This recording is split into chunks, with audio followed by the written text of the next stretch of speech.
but incredibly acted upon by Secret Service and law enforcement. And this was an event dedicated to freedom of speech that was supposed to bring together members of both parties with members of the press.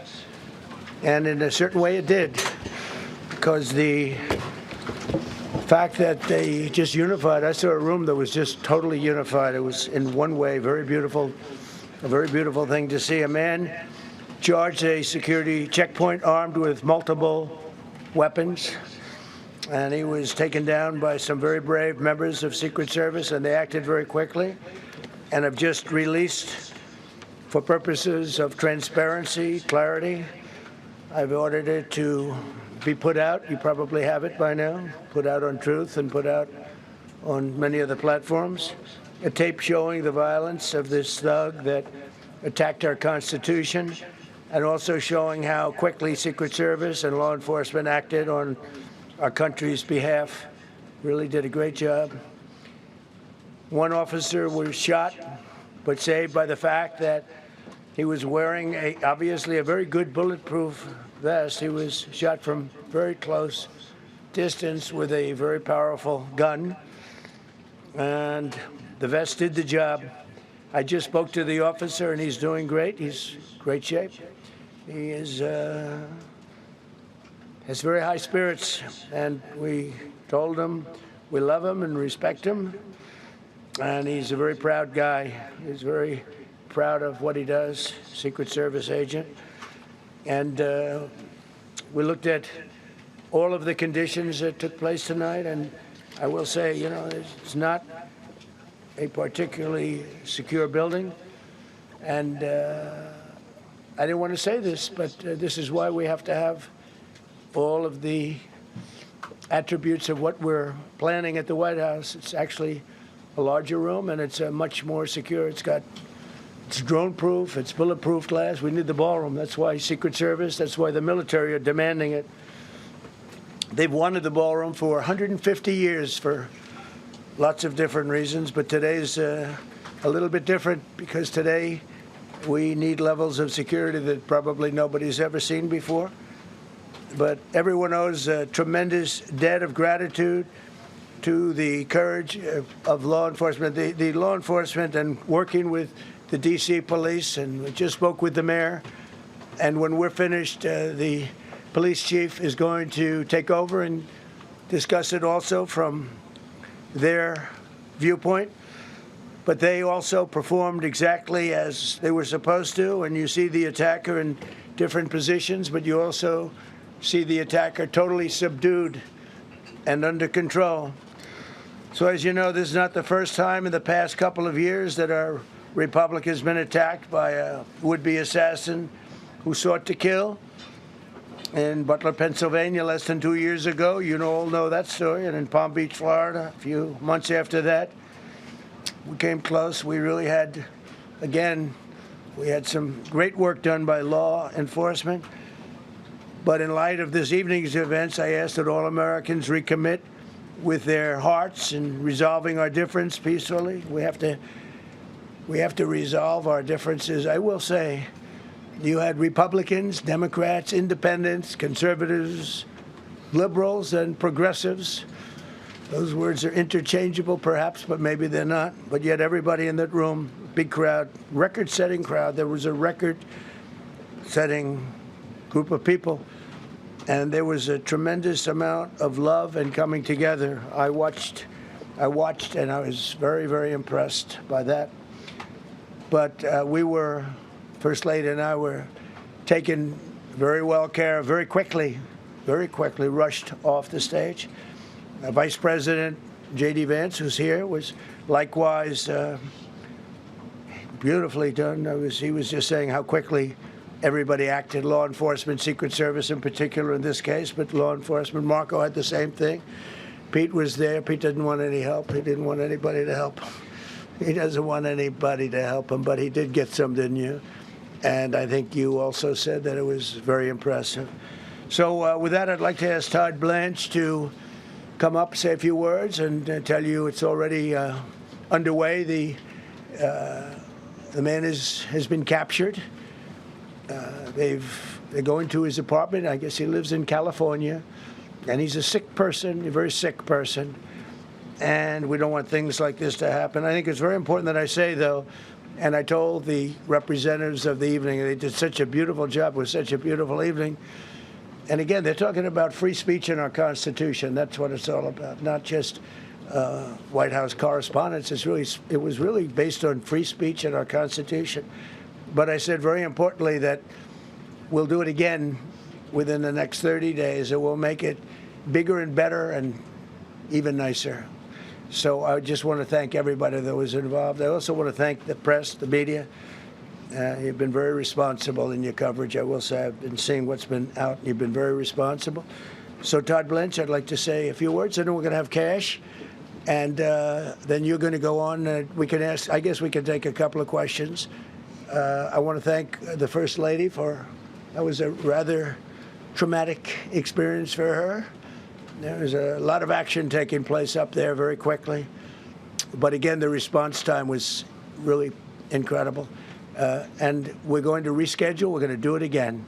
We're not going to let anybody take over our society. We're not going to cancel things out because we can't do that. We wanted to stay tonight. I will tell you, I fought like hell to stay. But it was protocol. They said, please, sir, because they didn't know there was a lot of action going on, and they didn't know could there be probably a lone shooter, but we'll find out. We'll find out very quickly. They have it very well under control. So I want to thank everybody very much. And Todd Blanche, please. Thank you very much, Mr. President. Tonight you saw the very worst and the very best of this country. You saw the very worst by the actions of that coward that the President just talked about. But you also saw the very best because you saw law enforcement do exactly what they're supposed to do. And you'll see the videos come out, I expect, very shortly, and you'll see law enforcement do exactly what we want them to do. And so I echo what what President Trump just said, that we are extraordinarily grateful and appreciative of the men and women of law enforcement that did their jobs tonight, including one who was injured. This investigation is ongoing. I expect you will see charges filed shortly. The charges should be self-evident given the conduct, but as you'll hear, there will be multiple charges surrounding the shooting, around the possession of firearms, and anything else that we can get on this guy. The investigation is obviously ongoing and just started. There is federal law enforcement already working on search warrants and doing their job, and I don't want to get ahead of them and don't want to get ahead of the work that they're doing even as we speak. Director Patel and I were just on the crime scene a short while ago, and everybody in this room should rest assured that the Metropolitan Police Department, the FBI, Secret Service, everybody's on the scene doing their job. I know that the police chief is going to give an update from the scene as soon as we're finished here, and I obviously will lead the details of what they have learned to him. But in the meantime, I just want to thank everybody in this room for the courage. And I want to thank President Trump for his words, and I promise you, justice will be served.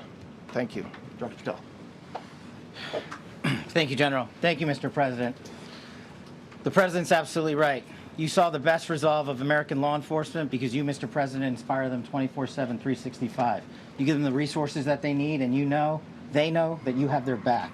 And that is a changing dynamic in this country, and that's why you saw brave Secret Service agents respond immediately, swiftly, subdue and take down the suspect, and safeguard the lives of thousands of individuals at that hotel.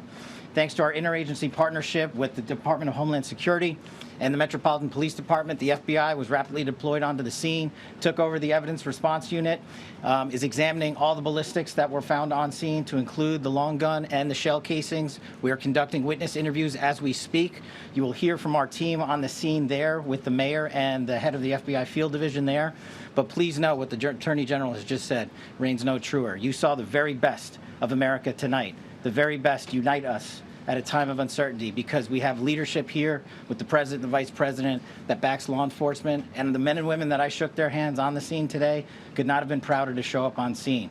And as the Attorney General said, make no mistake, we are conducting witness interviews. If you have any information whatsoever related to this event, 1-800-CALL-FBI.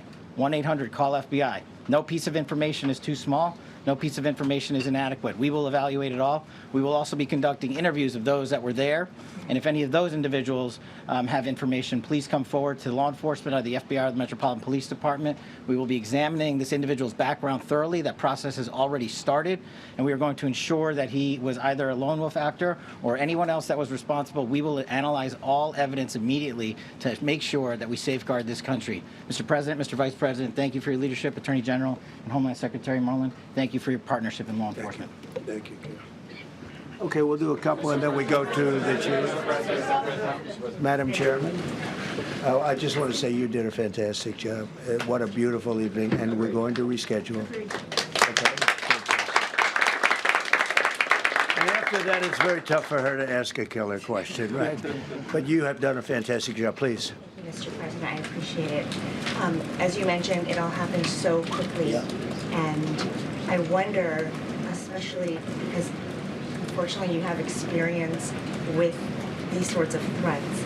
In that moment, when you realized there was a threat and service agents were telling us to get down, can you describe what was going through your mind, how you were feeling in that moment? That's a very good question, actually. It's always shocking when something like this happens. It's happened to me a little bit, and that never changes. The fact, we were sitting right next to each other, the First Lady on my right, and I heard a noise and sort of thought it was a tray. I thought it was a tray going down. I've heard that many times, and it was a pretty loud noise. And it was from quite far away. He hadn't breached the area at all. They really got him. But so it was quite far away, but it was a gun. And some people really understood that pretty quickly. Other people didn't.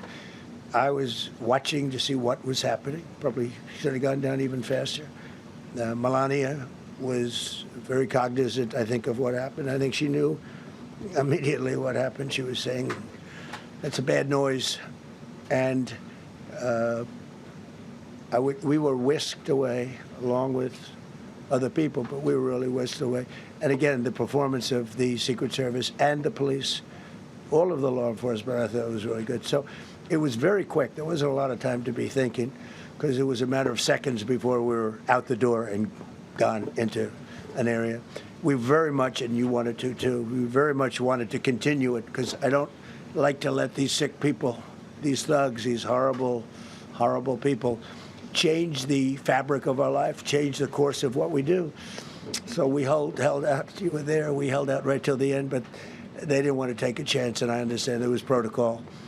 But we're going to be doing one hopefully within the next 30 days or sooner, and I am ready, willing, and able. And I was all set to really rip it.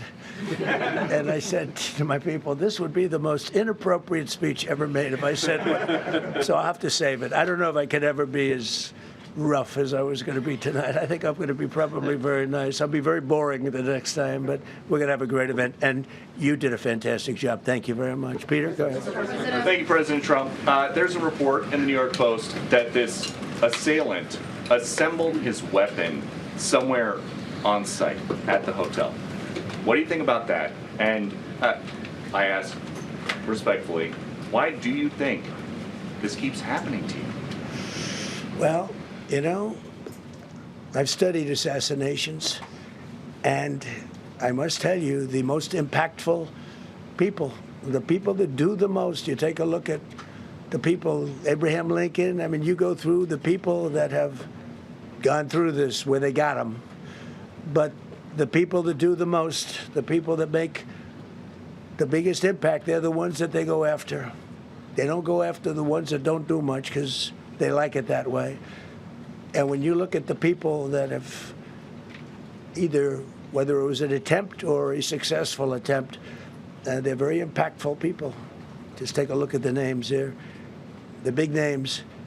And I hate to say I'm honored by that, but I've done a lot. We've done a lot. We've taken this country, and we were a laughing stock for years, and now we're the hottest country anywhere in the world. We've changed this country. And there are a lot of people that are not happy about that.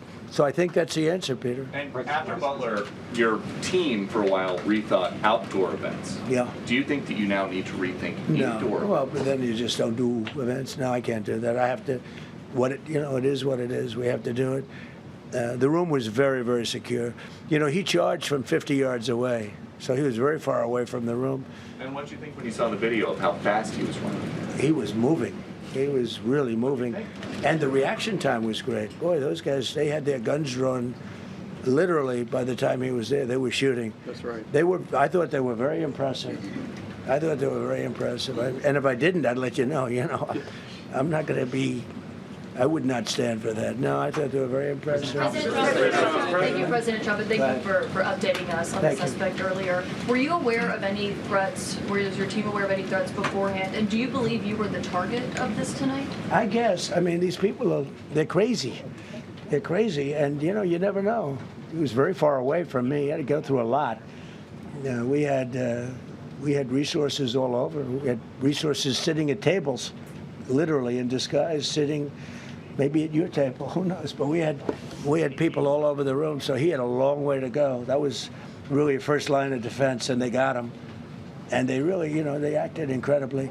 No, there was no notification. We had no idea. Go ahead, Do you know Kevin. any political motivations from this? Well, you never know. suspect? Now, we'll be able to tell you that maybe by tomorrow or the next day. He's in custody, and they're asking him a lot of questions. I guess they're going over, Todd, and they're already at his apartment. He lives in California. Yes, sir.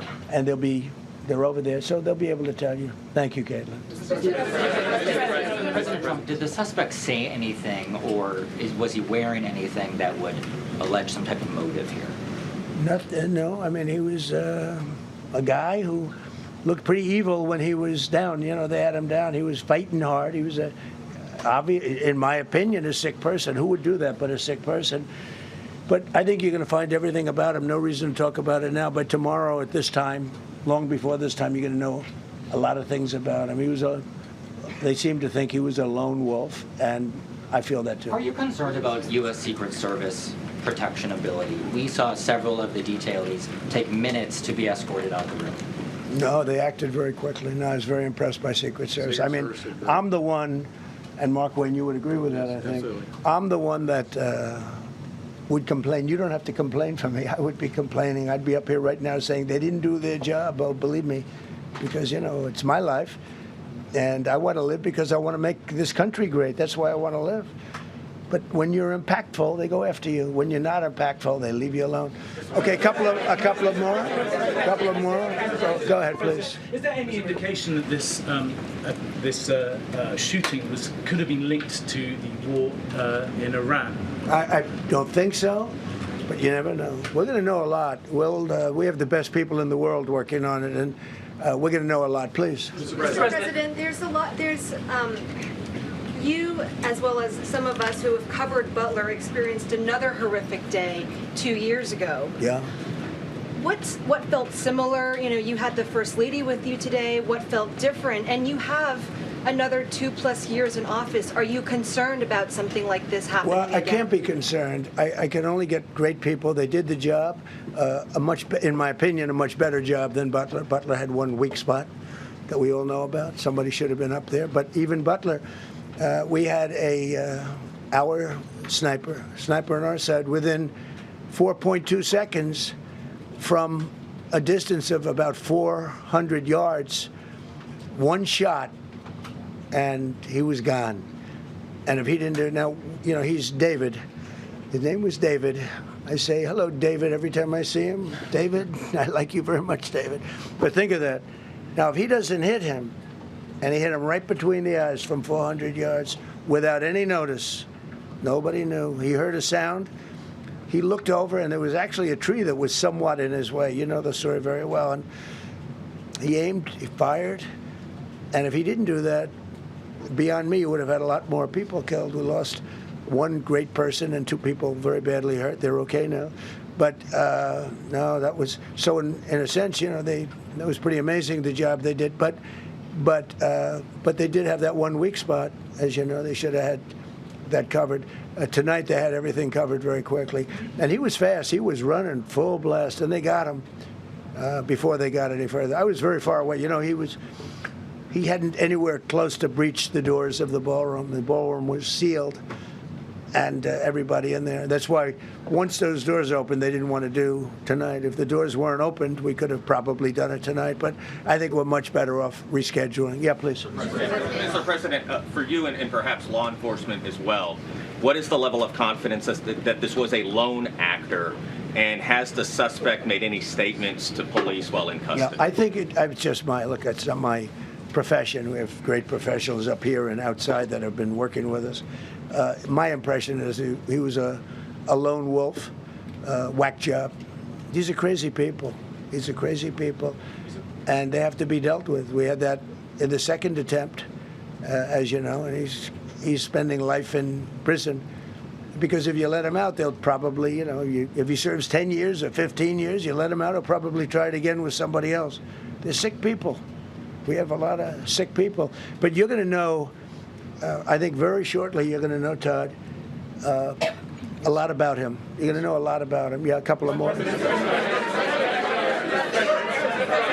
President. Yeah, please, go ahead. Are you concerned about political violence? This could be politically motivated. All violence. I'm concerned about everything. Look, but I can't be so concerned that you can't function. No, I'm here. It's a dangerous profession. You know, I tell the story, race car drivers, I think it's very dangerous. So if you take 1% and then take about 10% of 1%, just to break it down very easily, they die. So much less than 1%, 10% of 1%. I think bull riding is very dangerous. If you take about the same 10% of 1%, much less than 1%, but if you take presidents, it's 5.8%. And about 8% are shot at. So nobody told me this was such a dangerous profession. If Marco would have told me, maybe I wouldn't have run. Maybe I would have said, I'll take a pass. No, it's a dangerous profession, but I don't view it that way. Look, I'm here to do a job. As part of the job, it is a dangerous. I can't imagine that there's any profession that's more dangerous. But I love the country, and I'm very proud. I'm very proud of the job we've done. You see what's happened. We have a great country. We've got, I think, the most successful, the hottest country anywhere in the world. This happened over a period of just a year, and we're going to do great things. But with that come risks. There's no question about it. Yeah. To that end, I mean, there's been so much political violence, not just aimed at yourself, but at other members of Congress, state house speakers, you name it. Is that just the cost of doing business to do politics in America anymore? Yeah, well, what does that say about our country? Too. We're not the only country. You look at this great violence with all countries. I was talking to somebody from another country today, and they have numerous assassinations of political figures all over the world. You look at South America, it's like some of the numbers are just horrific. It's dangerous. It's dangerous stuff, whether it's here or someplace else. No country is immune. No country. Good question. Will we turn that temperature down at this point?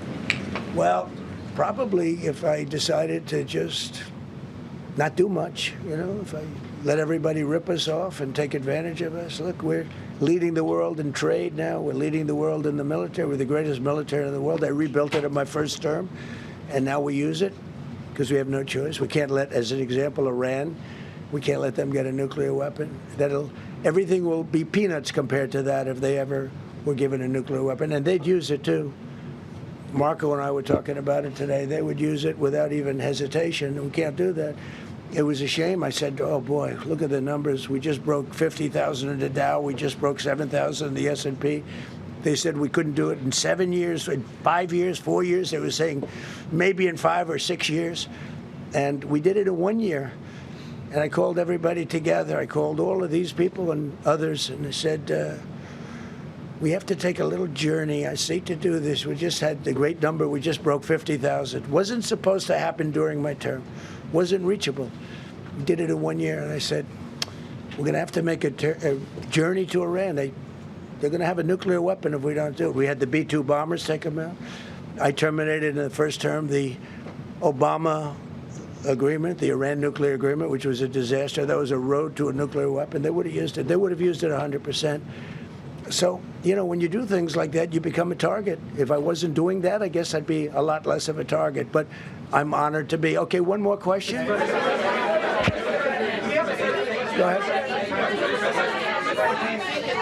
Yeah, go ahead, please. Thank you, President Trump. Thank you, President Trump. Do you know how the gun was brought into the hotel? And also, how does this event impact you as the leader of our country? Do you think it will change your I leadership? like not to think about it. I lead a pretty normal life, considering it's a dangerous life. I think I handle it as well as it can be handled. I think a lot of other people, you read stories where they become basket cases. To be honest with you, I'm not a basket case. I really take it as it is.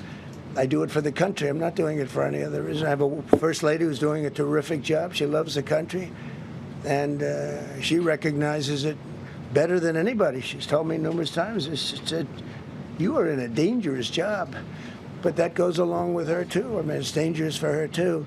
We sat there tonight. We heard that noise, and it was either a tray or a bullet.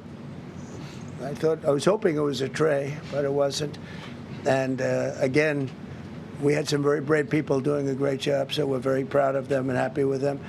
I just want to thank everybody. They will be able to give you all that information as to the names and everything else. I think we released the names already. Most of you would have it, but his name.